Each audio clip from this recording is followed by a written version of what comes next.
KT의 수장이 되셨을 때 세상이 아이폰을 시작으로 해서 스마트 월드로 막 변해갔던 어떤 그 시기와 맞물렸던 건 행운이라고 생각하세요?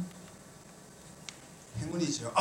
왜냐하면 전 사실은 어떤 사람은 짧고 굵게 살았다고 그래요. 제가 걸어온 흔적에는 그냥 늘 그 뭔가 하여튼 그 업적이 따랐습니다. 그리고 항상 이게 언론에 가장 많이 보도된 사람 중에 하나가 아닌가 싶은데 그럴 때마다 변화가 필요할 때 제가 들어갔고 그래서 변화를 했었습니다. 정통부 장관 할 때는 정보 시대로 우리가 탈바꿈 시켜야 되는 시대적 소명이 있었고 지금은 그런 스마트 혁명 시대보다는 컨버전스 시대라는 것은 알고 있었습니다. 근데 우리나라가 그거를 거부하고 있다는 건 알고 있었고 그래서 제가 들어오면 이 융합의 시대를 열어야겠다 하는 생각을 갖고 있었고 또 KT도 서서히 침몰해가는 배니까 융합의 시대를 열면서 이제 다시 KT도 일으키겠다 했는데 그 표현을 제가 이렇게 말했습니다. IT 자체가 우리한테 아무것도 안 갖다 주는 건 아니다. 다만 우리가 만든 IT 무대가 이미 너무 넓고 좁아서 거기서 새로운 플레이어들이 더 이상 플레이할 수도 없고 기존의 플레이어도 더 이상 뭐 만들어낼 수가 없다. 그러니까 우리가 필요한 것은 새로운 무대를 만들어서 수많은 플레이어들이 거기 와서 자기 미래를 쌓아가도록 하면 되는 거다. KT도 그 중에 하나다. 그러면서 제가 여러 가지 역사적 사례를 들었습니다. 그리고 솔직히 말해서 아이폰의 위력을 잘 몰랐어요. 제가 IT 전문가가 아니니까 스마트 혁명이라는 것도 잘 몰랐고 근데 확실한 거는 저는 누가 이렇게 못 들어오게 하잖아요.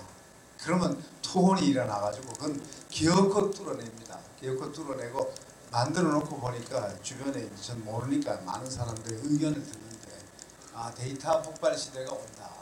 근데 우리도 그걸 스마트 혁명이라고 얘기하지는 않았습니다. 앞으로 미래에는 데이터가 폭발할 것이다. 그걸 우리가 그 길을 열어야 된다. 그럼 그 길을 열려면 어떻게 해야 되느냐.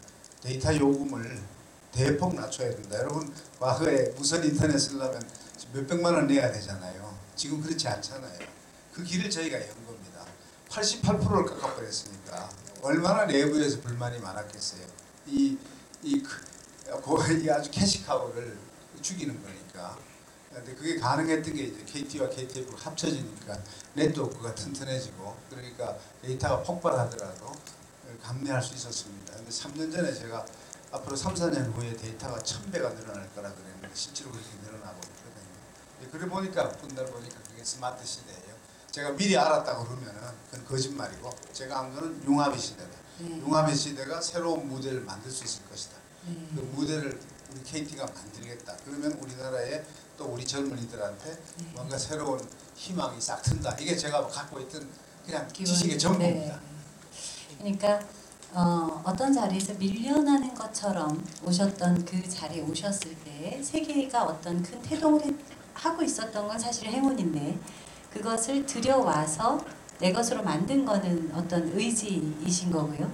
그것의 폭발력에 대해서 나는 이렇게까지 예측하지 못했다는 건 굉장한 솔직함이신 것 같아요.